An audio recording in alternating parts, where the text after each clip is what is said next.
Hi hello friends, welcome to police fighters YouTube channel. ಸ್ನೇಹಿತರೆ, ನೀವೇನಾದರೂ ಇದೇ ಮೊದಲ ಬಾರಿಗೆ ನಮ್ಮ ಚಾನಲನ್ನು ನೋಡ್ತಿದ್ರೆ ಆದಷ್ಟು ಬೇಗ ಡಿಸ್ಕ್ರಿಪ್ಷನ್ ಬಾಕ್ಸಲ್ಲಿರುವಂಥ ನಮ್ಮ ವಾಟ್ಸಪ್ ಗ್ರೂಪ್ ಮತ್ತು ಟೆಲಿಗ್ರಾಮ್ ಗ್ರೂಪ್ಗಳಿಗೆ ಜಾಯ್ನ್ ಆಗಿ. ನೀವೇನಾದರೂ ಪೊಲೀಸ್ ಕಾನ್ಸ್ಟೇಬಲ್ ಹುದ್ದೆಗಳಿಗೆ ಪ್ರಿಪೇರ್ ಆಗ್ತಾ ಇದ್ದರೆ ಆದಷ್ಟು ಬೇಗ ನಮ್ಮ ಚಾನಲ್ಗೆ ಸಬ್ಸ್ಕ್ರೈಬ್ ಮಾಡ್ಕೊಳ್ಳೋದ್ರಿಂದ ನಾವು ಪ್ರತಿನಿತ್ಯ ಅಪ್ಡೇಟ್ ಮಾಡುವಂಥ 6ನೇ ತರಗತಿಯಿಂದ 12ನೇ ತರಗತಿ ಇರುವಂಥ ಎಲ್ಲ ಸರ್ಕಾರಿ ಪಠ್ಯ ಪುಸ್ತಕಗಳು ಮತ್ತು ಪ್ರಮುಖವಾಗಿ ಪ್ರಚಲಿತ ಘಟನೆಗಳು ಮತ್ತು ಹಿಂದಿನ ಪ್ರಶ್ನೆ ಪತ್ರಿಕೆಗಳನ್ನು ತಿಳ್ಕೊಬೋದು. ಸ್ನೇಹಿತರೆ, ಬನ್ನಿ ಈಗ ಈ ಒಂದು ನಮ್ಮ ಭಾರತದ ಭೂಗೋಳದಲ್ಲಿ ಬಂದಂಥ ಅಂತಂದರೆ ಪೊಲೀಸ್ ಎಕ್ಸಾಮ್ಸ್ಗಳಲ್ಲಿ ಬಂದಂಥ ಇಂಪಾರ್ಟೆಂಟ್ ಆದಂಥ 30 ಪ್ರಶ್ನೆಗಳನ್ನು ತಿಳ್ಕೊಂಬೋಣ. ಮೊದಲನೇ ಪ್ರಶ್ನೆಯನ್ನು ನೋಡೋದಾದ್ರೆ ಸ್ನೇಹಿತರೆ, ಭಾರತಕ್ಕೆ ಇಂಡಿಯಾ ಎಂದು ಕರೆದವರು ಯಾರು? ಸ್ನೇಹಿತರೆ, ಭಾರತಕ್ಕೆ ಇಂಡಿಯಾ ಎಂದು ಕರೆದವರು ಯಾರು ಅಂತಂದರೆ ಸರಿಯಾದಂಥ ಉತ್ತರ ಆಪ್ಷನ್ ಎ, ಗ್ರೀಕರು ಇದಕ್ಕೆ ಸರಿಯಾದಂಥ ಉತ್ತರವಾಗಿರುತ್ತದೆ. ನೆಕ್ಸ್ಟ್ ಎರಡನೇ ಪ್ರಶ್ನೆಯನ್ನು ನೋಡೋದಾದ್ರೆ ಸ್ನೇಹಿತರೆ, ನೀವು ಮೊದಲನೇದಾಗಿ ಇಲ್ಲಿ ನೋಡ್ಕೋಬೇಕಾಗಿರುವಂಥ ಇಂಪಾರ್ಟೆಂಟ್ ಪಾಯಿಂಟ್ಸ್ಗಳು ಏನು ಅಂತಂದರೆ ಸ್ನೇಹಿತರೆ, ಭಾರತಕ್ಕೆ ಮೊದಲನೇದಾಗಿ ಯಾರು ಬಂದರು, ನಂತರ ಯಾರು ಬಂದರು ಮತ್ತು ನಮ್ಮ ಭಾರತಕ್ಕೆ ಇಂಡಿಯಾ ಎಂದು ಕರೆದವರು ಯಾರು ಅಂತಂದರೆ ಗ್ರೀಕರು ಇದಕ್ಕೆ ಸರಿಯಾದಂಥ ಉತ್ತರವಾಗಿರುತ್ತದೆ. ನೆಕ್ಸ್ಟ್ ಎರಡನೇ ಪ್ರಶ್ನೆಯನ್ನು ನೋಡಿದ್ರೆ, ಭಾರತವನ್ನು ಒಂದು ಕರಗಿಸುವ ಮೂಸೆ ಎಂದು ಕರೆದವರು ಯಾರು? ಭಾರತವನ್ನು ಒಂದು ಕರಗಿಸುವ ಮೂಸೆ ಎಂದು ಕರೆದವರು ಯಾರು ಅಂತ ಪ್ರಶ್ನೆ ಆಗಿರುತ್ತೆ. ಇದು ಪೊಲೀಸ್ ಎಕ್ಸಾಮ್ಸ್ಗಳಲ್ಲಿ ಕೇಳಿರುವಂಥ ಪ್ರಶ್ನೆ ಆಗಿರುತ್ತೆ. ಸರಿಯಾದಂಥ ಉತ್ತರ option B, Jawaharlal Nehru. Option B, Jawaharlal Nehru ಸರಿಯಾದಂಥ ಉತ್ತರವಾಗಿರುತ್ತದೆ. ನೆಕ್ಸ್ಟ್ ಮೂರನೇ ಪ್ರಶ್ನೆಯನ್ನು ನೋಡಿದ್ರೆ, ಭಾರತದ ಸಮಯವು IST ಇಂಗ್ಲೆಂಡ್ಗಿಂತ ಎಷ್ಟು ಮುಂದಿದೆ? ಭಾರತದ ಸಮಯವು IST ಇಂಗ್ಲೆಂಡ್ಗಿಂತ ಎಷ್ಟು ಮುಂದಿದೆ? ಸ್ನೇಹಿತರೆ, ಇಲ್ಲಿ ನೀವು ಪ್ರಮುಖವಾಗಿ ನೋಡಬೇಕಾಗಿರುವಂಥದ್ದು ಪ್ಲೇಸ್ನ ನೇಮ್ ಅಲ್ಲ. ಇಲ್ಲಿ ನೀವು ಪ್ರಮುಖವಾಗಿ ಪ್ಲೇಸ್ನ ನೇಮನ್ನು ನೋಡಬಾರ್ದು. IST ಅಂತ ಇದೆಯಲ್ಲ, IST ಮತ್ತು GMT ಗ್ರೀನ್ವಿಚ್ ಮೆರಿಡಿಯನ್ ಟೈಮ್ ಆಗಿರುತ್ತದೆ. ಇವೆರಡರ ಮಧ್ಯೆ ಎಷ್ಟು ಸಮಯ ಗ್ಯಾಪ್ ಇರುತ್ತದೆ ಅಂತ ನೋಡ್ಕೋಬೇಕಾಗುತ್ತೆ. ಇದಕ್ಕೆ ಸರಿಯಾದಂಥ ಉತ್ತರ ಆಪ್ಷನ್ ಎ, 5.5 ಗಂಟೆ ಮುಂದಿದೆ. ಇದಕ್ಕೆ ಸರಿಯಾದಂಥ ಉತ್ತರವಾಗಿರುತ್ತದೆ. ನೆಕ್ಸ್ಟ್ ನಾಲ್ಕನೇ ಪ್ರಶ್ನೆ ಕಡೆಗೆ ಬರೋದಾದರೆ, ಭಾರತದಲ್ಲಿ ಮೊದಲು ಸೂರ್ಯ ಉದಯವಾಗುವಂಥ ಒಂದು ರಾಜ್ಯ ಯಾವುದು? ಸ್ನೇಹಿತರೆ, ಭಾರತದಲ್ಲಿ ಮೊದಲು ಸೂರ್ಯ ಉದಯವಾಗುವಂಥ ಒಂದು ರಾಜ್ಯ ಯಾವುದು ಅಂತ ಇಲ್ಲಿ ಪ್ರಶ್ನೆ ಆಗಿರುತ್ತೆ. ಸರಿಯಾದಂಥ ಉತ್ತರ option C, Arunachal Pradesh. Option C, Arunachal Pradesh ಸರಿಯಾದಂಥ ಉತ್ತರವಾಗಿರುತ್ತದೆ. ಭಾರತದಲ್ಲಿ ತಡವಾಗಿ ಸೂರ್ಯ ಉದಯವಾಗುವಂಥ ರಾಜ್ಯ ಯಾವುದು? ಭಾರತದಲ್ಲಿ ಸೂರ್ಯ ತಡವಾಗಿ ಉದಯವಾಗುವಂಥ ಒಂದು ರಾಜ್ಯ ಯಾವುದು ಅಂತ ಪ್ರಶ್ನೆ ಆಗಿರುತ್ತೆ. ಇದಕ್ಕೆ ಸರಿಯಾದಂಥ ಉತ್ತರ option B, Gujarat. Option B, Gujarat ಸರಿಯಾದಂಥ ಉತ್ತರವಾಗಿರುತ್ತದೆ. ಮುಂದಿನ ಪ್ರಶ್ನೆ, ಭಾರತದ ಪೂರ್ವ ತುತ್ತ ತುದಿ ಯಾವುದು? ಸ್ನೇಹಿತರೆ, ಭಾರತದ ಪೂರ್ವ ತುತ್ತ ತುದಿ ಯಾವುದು ಅಂತ ಇಲ್ಲಿ ಪ್ರಶ್ನೆ ಆಗಿರುತ್ತೆ. ಇದಕ್ಕೆ ಸರಿಯಾದಂಥ ಉತ್ತರವನ್ನು ನೋಡಿದ್ರೆ ಆಪ್ಷನ್ ಎ, ಕಿಬಿತು. ಅರುಣಾಚಲ ಪ್ರದೇಶದ ಕಿಬಿತು ಸರಿಯಾದಂಥ ಉತ್ತರವಾಗಿರುತ್ತದೆ.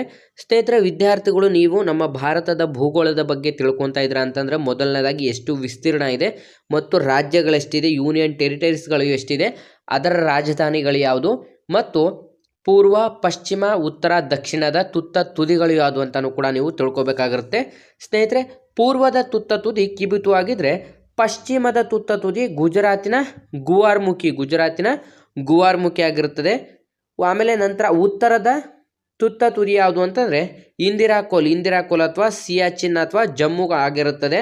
ನೆಕ್ಸ್ಟ್ ದಕ್ಷಿಣದ ತುತ್ತ ತುದಿ ಕನ್ಯಾಕುಮಾರಿ ದ್ವೀಪಗಳು ಅಥವಾ ನೀವು ಇಂದಿರಾ ಪಾಯಿಂಟ್ ಅಂತ ಇದಕ್ಕೆ ಕರೆಯಲಾಗುತ್ತೆ. ಸ್ನೇಹಿತರೆ, ಇದಿಷ್ಟು ಕೂಡ ಇಂಪಾರ್ಟೆಂಟ್ ಆಗಿರುತ್ತದೆ.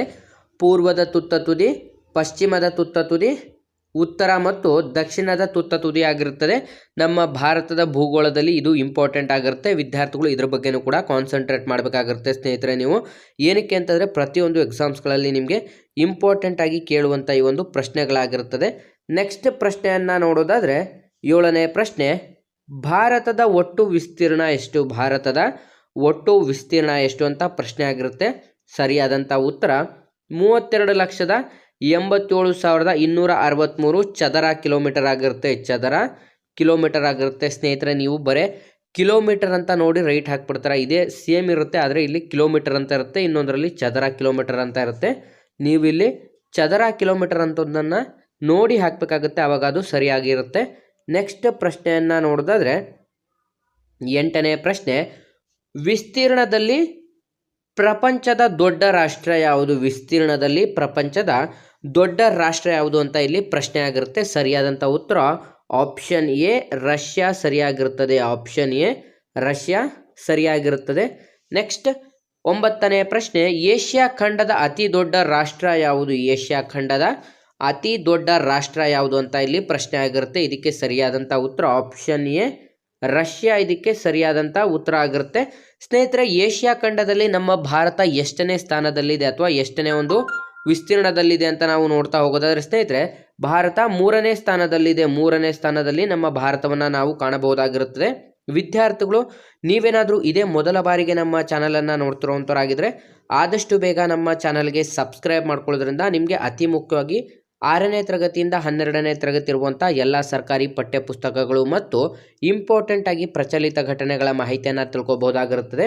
ಬನ್ನೀಗ ನೆಕ್ಸ್ಟ್ ಪ್ರಶ್ನೆಯನ್ನು ನೋಡೋದಾದ್ರೆ 10ನೇ ಪ್ರಶ್ನೆ, ವಿಸ್ತೀರ್ಣದಲ್ಲಿ ಜಗತ್ತಿನ ಅತಿ ಚಿಕ್ಕ ರಾಷ್ಟ್ರ ಯಾವುದು? ವಿಸ್ತೀರ್ಣದಲ್ಲಿ ಜಗತ್ತಿನ ಅತಿ ಚಿಕ್ಕ ರಾಷ್ಟ್ರ ಅಂತಂದರೆ ಸ್ನೇಹಿತರೆ, ವ್ಯಾಟಿಕನ್ ಸಿಟಿ ಅನ್ನೋಂಥದ್ದು ಅತಿ ಚಿಕ್ಕ ರಾಷ್ಟ್ರವಾಗಿರುತ್ತದೆ ಸ್ನೇಹಿತರೆ. ಆದರೆ ನಮ್ಮ ಒಂದು ಏಷ್ಯಾ ಖಂಡದಲ್ಲಿ ನಾವು ನೋಡೋದಾದ್ರೆ ಮಾಲ್ಡೀವ್ಸು ಅತಿ ಚಿಕ್ಕ ರಾಷ್ಟ್ರವಾಗಿರುತ್ತದೆ. ಇದು ಇಂಪಾರ್ಟೆಂಟ್ ಆಗಿರುತ್ತದೆ.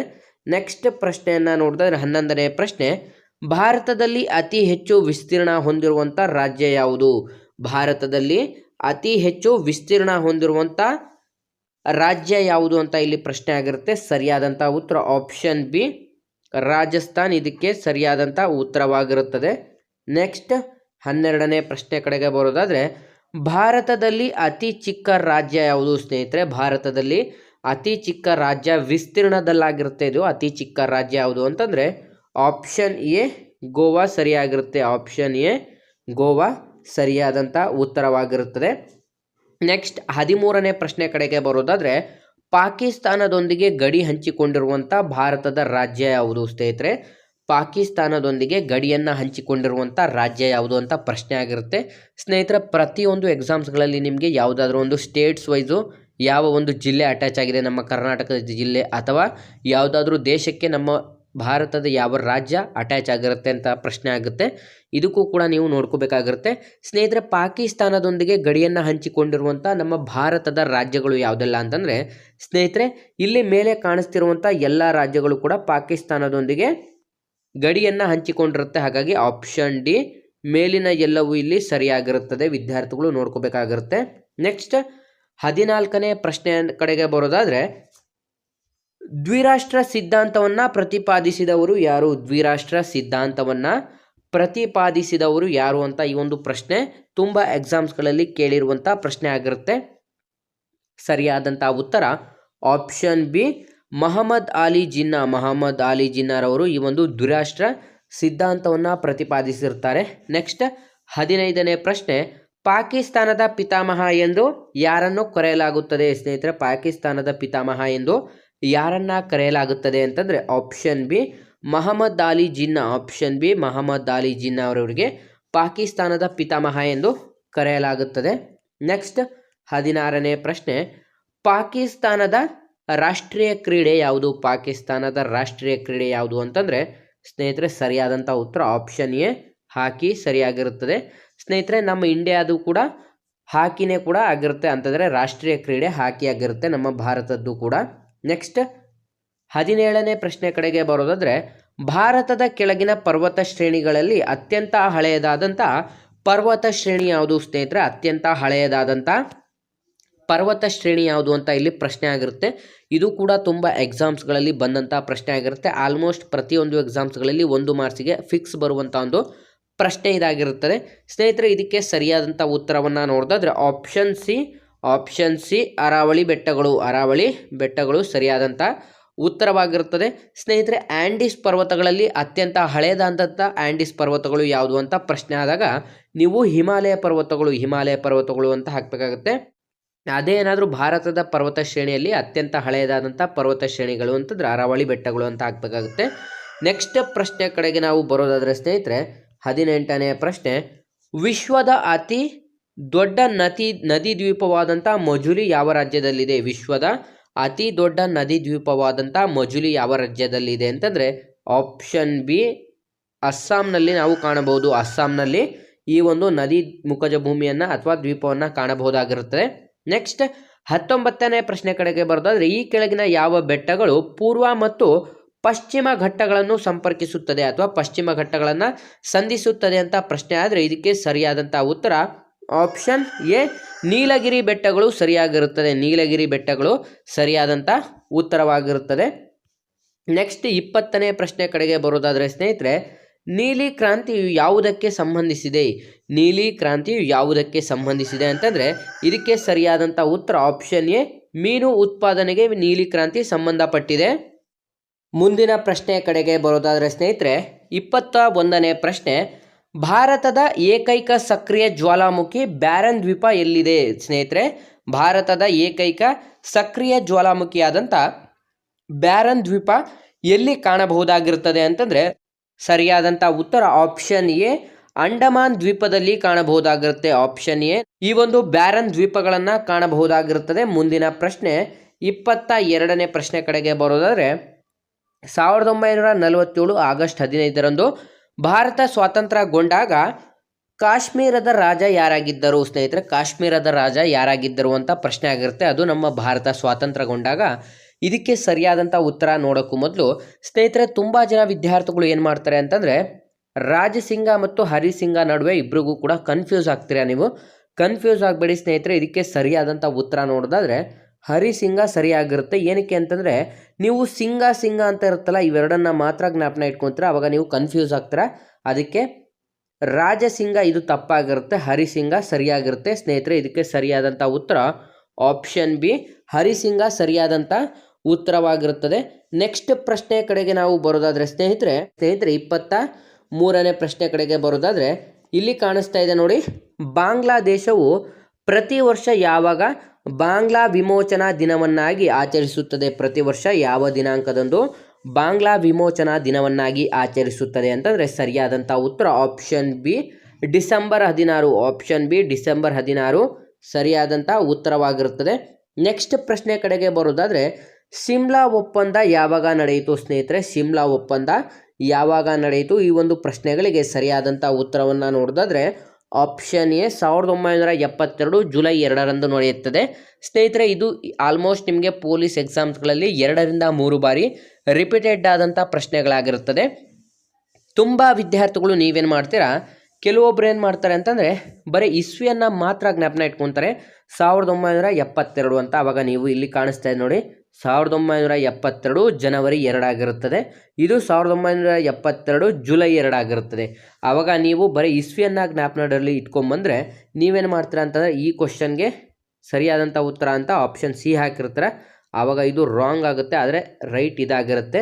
ವಿದ್ಯಾರ್ಥಿಗಳು ಈ ಒಂದು ಪ್ರಶ್ನೆಗಳನ್ನು ಕೂಡ ಈ ರೀತಿಯಾಗಿ ಕ್ಲೀನಾಗಿ ಡೇಟ್ ವೈಸ್ಗಳನ್ನು ಜ್ಞಾಪನ ಇಟ್ಕೋಬೇಕಾಗುತ್ತೆ. ಪ್ರತಿಯೊಂದು ಯುದ್ಧಗಳೇ ಆಗಲಿ ಅಥವಾ ಯಾರ ನಡುವೆ ಈ ಒಂದು ಯುದ್ಧಗಳು ನಡೆಯಿತು ಅಥವಾ ಪ್ರಮುಖ ದಿನಾಂಕಗಳನ್ನು ನೀವು ಜ್ಞಾಪನ ಇಟ್ಕೋಬೇಕಾಗುತ್ತೆ. ನೆಕ್ಸ್ಟ್ ಪ್ರಶ್ನೆಯನ್ನು ನೋಡೋದಾದರೆ ಸ್ನೇಹಿತರೆ, ನಾವು 25ನೇ ಪ್ರಶ್ನೆ ಕಡೆಗೆ ಬರೋದಾದರೆ ಆಫ್ಘಾನಿಸ್ತಾನದ ರಾಜಧಾನಿ ಯಾವುದು? ಆಫ್ಘಾನಿಸ್ತಾನದ ರಾಜಧಾನಿ ಯಾವುದು ಸ್ನೇಹಿತರೆ? ಇದಕ್ಕೆ ನಾನು ಏನಕ್ಕೆ ತೆಗೆದಿದ್ದೀನಿ ಅಂತಂದರೆ ಈ ಒಂದು ಪ್ರಶ್ನೆಗಳು ಈಗ ಪ್ರಸ್ತುತ ನಿಮಗೆ ಕರೆಂಟ್ ಅಫೇರ್ಸಲ್ಲಿ ಆಲ್ಮೋಸ್ಟ್ ಈ ಒಂದು ಪ್ರಶ್ನೆ ಕೇಳುವಂಥ ಸಾಧ್ಯತೆಗಳು ಕೂಡ ಇರುತ್ತದೆ. ಆಫ್ಘಾನಿಸ್ತಾನದ ರಾಜಧಾನಿ ಯಾವುದು ಅಂತಂದರೆ ಇದಕ್ಕೆ ಸರಿಯಾದಂಥ ಉತ್ತರ ಆಪ್ಷನ್ ಬಿ ಕಾಬೂಲ್ ಇದಕ್ಕೆ ಸರಿಯಾದಂಥ ಉತ್ತರವಾಗಿರುತ್ತದೆ. ಸ್ನೇಹಿತರೆ, ಕಾಬೂಲ್ ಏರ್ಪೋರ್ಟಲ್ಲಿ ಪ್ರಮುಖವಾದಂಥ ಘಟನೆಗಳು ಕೂಡ ಆಗಿದ್ವು. ಹಾಗಾಗಿ ನೀವು ಈ ಒಂದು ಪ್ರಮುಖವಾದಂಥ ಘಟನೆಗಳು ಮತ್ತು ಆಫ್ಘಾನಿಸ್ತಾನದ ರಾಜಧಾನಿ ಯಾವುದು ಅಂತಲೂ ಕೂಡ ತಿಳ್ಕೊಬೇಕಾಗಿರುತ್ತೆ. ನೆಕ್ಸ್ಟ್ 26ನೇ ಪ್ರಶ್ನೆ, ನೇಪಾಳದ ರಾಜಧಾನಿ ಯಾವುದು? ಸ್ನೇಹಿತರೆ, ನೇಪಾಳದ ರಾಜಧಾನಿ ಯಾವುದು? ಪ್ರತಿಯೊಂದು ಎಕ್ಸಾಮ್ಸ್ಗಳಲ್ಲಿ ನಿಮಗೆ ಯಾವ ಒಂದು ಸ್ಟೇಟ್ಸ್ಗಳು ಅಥವಾ ಯಾವ ಒಂದು ದೇಶದ ಯಾವುದು ರಾಜಧಾನಿಯಾಗಿರುತ್ತೆ ಇದು ತುಂಬ ಇಂಪಾರ್ಟೆಂಟಾಗಿ 1 ಮಾರ್ಕ್ಸಿಗೆ ನಿಮಗೆ ಕೇಳುವಂಥ ಸಾಧ್ಯತೆಗಳು ಕೂಡ ಇರುತ್ತೆ. ಹಾಗಾಗಿ ವಿದ್ಯಾರ್ಥಿಗಳು ಇಂತಹ ಪ್ರಶ್ನೆಗಳ ಕಡೆಗೆ ನೀವು ಹೆಚ್ಚಿನ ಕಾನ್ಸಂಟ್ರೇಟ್ ಮಾಡಬೇಕಾಗುತ್ತೆ ಮತ್ತು ಒಂದೊಂದು ಮಾರ್ಕ್ಸು ಕೂಡ ನಿಮಗೆ ತುಂಬ ಇಂಪಾರ್ಟೆಂಟ್ ಆಗಿರುತ್ತದೆ. ಸ್ನೇಹಿತರೆ, ಇದಕ್ಕೆ ಸರಿಯಾದಂಥ ಉತ್ತರವನ್ನು ನಾವು ನೋಡೋದಾದರೆ ಸ್ನೇಹಿತರೆ ಆಪ್ಷನ್ ಡಿ ಕಠ್ಮಂಡು ನೇಪಾಳದ ರಾಜಧಾನಿಯಾಗಿದೆ. ಇದು ಇಂಪಾರ್ಟೆಂಟ್ ಆಗಿರುತ್ತದೆ. ನೆಕ್ಸ್ಟ್ ಪ್ರಶ್ನೆ ಕಡೆಗೆ ಸ್ನೇಹಿತರೆ 27ನೇ ಪ್ರಶ್ನೆ, ಈ ಕೆಳಗಿನ ಯಾವ ರಾಜ್ಯದಲ್ಲಿ ಅತಿ ಹೆಚ್ಚು ಪರಿಶಿಷ್ಟ ಪಂಗಡದ ಜನಸಂಖ್ಯೆ ಕಾಣಬಹುದಾಗಿರುತ್ತದೆ? ಪರಿಶಿಷ್ಟ ಪಂಗಡದ ಅತಿ ಹೆಚ್ಚು ಜನಸಂಖ್ಯೆಯನ್ನು ಹೊಂದಿರುವಂಥ ರಾಜ್ಯ ಯಾವುದು? ಈ ಕೆಳಗಿನ ರಾಜ್ಯ ಯಾವುದು ಅಂತಂದರೆ ಸರಿಯಾದಂಥ ಉತ್ತರ ಆಪ್ಷನ್ ಎ ಮಧ್ಯಪ್ರದೇಶ ಸರಿಯಾದಂಥ ಉತ್ತರವಾಗಿರುತ್ತದೆ. ನೆಕ್ಸ್ಟ್ ಪ್ರಶ್ನೆ, ಈ ಕೆಳಗಿನ ಯಾವ ರಾಜ್ಯವು ಭಾರತದಲ್ಲಿ ಅತಿ ಹೆಚ್ಚು ಉದ್ದ ಕರಾವಳಿಯನ್ನು ಹೊಂದಿದೆ? ಅತಿ ಹೆಚ್ಚು ಅಂತಂದರೆ ಉದ್ದ ಕರಾವಳಿಯನ್ನು ಹೊಂದಿರುವಂಥ ಒಂದು ರಾಜ್ಯ ಯಾವುದು ನಮ್ಮ ಭಾರತದಲ್ಲಿ ಅಂತ ಪ್ರಸ್ತುತ ಈ ಒಂದು ಪ್ರಶ್ನೆ ಆಗಿದ್ರೆ ಇದಕ್ಕೆ ಸರಿಯಾದಂಥ ಉತ್ತರವನ್ನು ನೋಡೋದಾದ್ರೆ ಆಪ್ಷನ್ ಎ ಗುಜರಾತ್ ಸರಿಯಾಗಿರುತ್ತೆ ಸ್ನೇಹಿತರೆ. ಅತಿ ಉದ್ದದ ಕರಾವಳಿಯನ್ನು ಹೊಂದಿರುವಂಥ ರಾಜ್ಯ ಯಾವುದು ಅಂತಂದರೆ ಗುಜರಾತ್ ಸರಿಯಾಗಿರುತ್ತದೆ.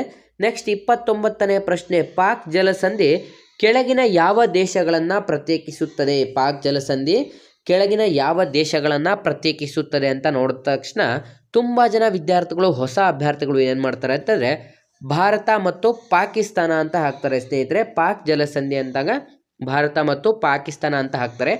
ಆದರೆ ಇದು ತಪ್ಪಾಗಿರುತ್ತದೆ, ಇದು ರಾಂಗ್ ಆಗಿರುತ್ತೆ. ಏನಕ್ಕೆ ಅಂತಂದರೆ ಸ್ನೇಹಿತರೆ, ಭಾರತ ಮತ್ತು ಪಾಕಿಸ್ತಾನವನ್ನು ಬೇರ್ಪಡಿಸುವಂಥ ಒಂದು ಸ್ನೇಹಿತರೆ ಪಾಕ್ ಜಲಸಂಧಿ ಯಾವುದನ್ನು ಪ್ರತ್ಯೇಕಿಸುತ್ತದೆ ಅಂತಂದರೆ ಸರಿಯಾದಂಥ ಉತ್ತರ ಭಾರತ ಮತ್ತು ಶ್ರೀಲಂಕಾ ದೇಶಗಳನ್ನು ಬೇರ್ಪಡಿಸುವಂಥ ಒಂದು ಜಲಸಂಧಿಗೆ ಪಾಕ್ ಜಲಸಂಧಿ ಎಂದು ನಾವು ಕರೆಯುತ್ತೇವೆ. ವಿದ್ಯಾರ್ಥಿಗಳು ಕನ್ಫ್ಯೂಸ್ ಆಗಬೇಡಿ. ನೆಕ್ಸ್ಟ್ 30ನೇ ಪ್ರಶ್ನೆ ಕಡೆಗೆ ಬರೋದಾದರೆ ಸ್ನೇಹಿತರೆ, ಬಾಂಗ್ಲಾದೇಶದ ರಾಜಧಾನಿ ಯಾವುದು? ವಿದ್ಯಾರ್ಥಿಗಳು ಯಾರೆಲ್ಲ ವಿಡಿಯೋಸ್ನ ನೋಡ್ತಾ ಇದ್ರ ಈ ಒಂದು ಪ್ರಶ್ನೆಗೆ ಸರಿಯಾದಂಥ ಉತ್ತರವನ್ನು ಕಮೆಂಟ್ ಮಾಡಿ ತಿಳಿಸ್ಬೇಕಾಗತ್ತೆ. ಯಾರೆಲ್ಲ ಸರಿಯಾದಂಥ ಉತ್ತರವನ್ನು ಕಮೆಂಟ್ ಮಾಡಿ ತಿಳಿಸ್ತಾರೆ ನೋಡೋಣ. ನೀವೇನಾದರೂ ಹೊಸ ಅಭ್ಯರ್ಥಿಗಳಾಗಿದ್ದರೆ ನಮ್ಮ ಚಾನಲ್ಗೆ ಆದಷ್ಟು ಬೇಗ ನಮ್ಮ ಚಾನಲಲ್ಲಿರುವಂಥ ವಾಟ್ಸಪ್ ಗ್ರೂಪ್ ಮತ್ತು ಟೆಲಿಗ್ರಾಮ್ ಗ್ರೂಪ್ಗಳಿಗೆ ಸಬ್ಸ್ಕ್ರೈಬ್ ಮಾಡ್ಕೊಳ್ಳಿ. ಮತ್ತು ನಮ್ಮ ಚಾನಲ್ಗೆ ಸಬ್ಸ್ಕ್ರೈಬ್ ಮಾಡ್ಕೊಳ್ಳೋದ್ರಿಂದ ಅತಿ ಮುಖ್ಯವಾಗಿ ನಮ್ಮ ಚಾನಲಲ್ಲಿ ನಿಮಗೆ 6ನೇ ತರಗತಿಯಿಂದ 12ನೇ ತರಗತಿ ಇರುವಂಥ ಎಲ್ಲ ಸರ್ಕಾರಿ ಪಠ್ಯಪುಸ್ತಕಗಳು ಮತ್ತು ಅತಿ ಮುಖ್ಯವಾಗಿ ಪ್ರಚಲಿತ ಘಟನೆಗಳ ಮಾಹಿತಿಯನ್ನು ಸಿಗ್ತಾ ಇರುತ್ತೆ. ಸ್ನೇಹಿತರೆ, ನಮ್ಮ ಇವತ್ತಿನ ಕ್ಲಾಸ್ ನಿಮಗೆ ತುಂಬ ಹೆಲ್ಪ್ಫುಲ್ ಆಗಿದೆ ಅಂತ ತಿಳ್ಕೊತಾ ಆದಷ್ಟು ಈ ಒಂದು ಮಾಹಿತಿಯನ್ನು ಲೈಕ್ ಮಾಡಿ ಮತ್ತು ನಿಮ್ಮ ಎಲ್ಲ ಸ್ನೇಹಿತರೊಂದಿಗೆ ಶೇರ್ ಮಾಡೋದ್ರ ಮೂಲಕ ಹಿಂದೆ ನಮ್ಮ ಚಾನಲ್ಗೆ ಸಬ್ಸ್ಕ್ರೈಬ್ ಮಾಡ್ಕೊಳ್ಳಿ ಅಂತ ತಿಳಿಸ್ತಾ ಇದ್ದೀವಿ ಸ್ನೇಹಿತರೆ.